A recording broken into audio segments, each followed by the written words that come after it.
I got a call the other day, and the question came over the phone, why J EcoSystem?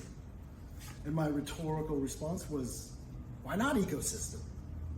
What is EcoSystem?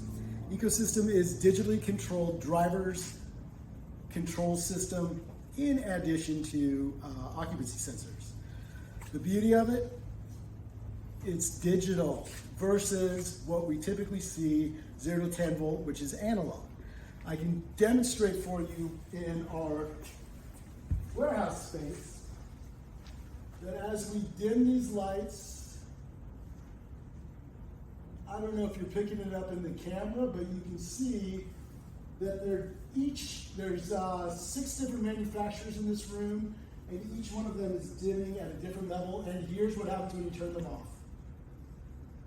I don't know if you got to see that, but the fixtures, for the most part, each manufacturer popped off at a different level than all of the other manufacturers in the space. Now, for a warehouse opportunity, yeah, we're not going to worry so much about the precision dimming control, but if we were in an open office and we've got a zone that is wall washers, a zone that is open office linear pendants, a decorative pendant over the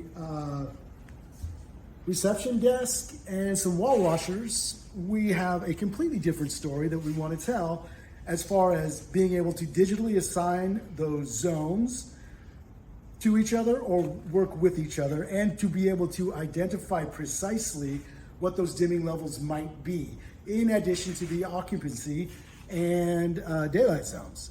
So if we want 17% dimming across the entire thing, we can do that. If you want the wall washers at 17% and the open office at 71%, we can do that. The challenges with analog dimming are as discussed. In addition, there's wiring issues.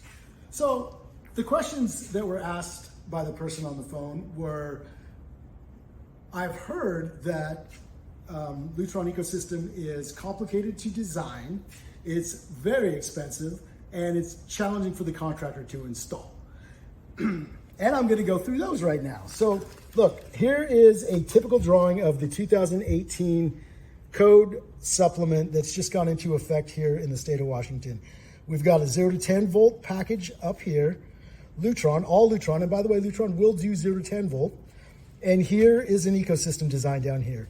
So I think the challenging parts of this become that with the new code, open office must be divided into 600 square foot control occupancy zones. And you can see these red lines here are indicating the occupancy zones. We've got 5,400 square feet of office here. And with the new code, we've got 9 occupancy zones in this open office, in addition to the 2 daylight zones. And you can see here that we've got 9 controllers, 1, 2, 3, 4, 5, 6, 7, 8, 9. And all these home runs that are going back to these controllers. So it's a total of 34 control circuits. So the contractor is going to save a whole bunch of money here. So there's a couple things that are happening here. The wiring is exactly the same from the perspective of you've got your mains power going into those fixtures in addition to 2 low voltage control wires. Down here, we've got a single circuit going to a single controller. It's the same 85 fixtures, it's the same occupancy zones, and it's the same daylighting zones. You've got 2 low voltage wires that are going to each one of these fixtures, daisy chained. By the way, the polarity on ecosystem doesn't matter. So the contractor can switch polarities as many times or as few times as they want to, and there's going to be no issues with wiring. 0 to 10 volt analog, if you switch the polarity, you're going to run into all kinds of issues. So we've got 1 controller, and look how much wire we saved. So from an expense perspective, we've got the contractor saving a whole bunch on labor.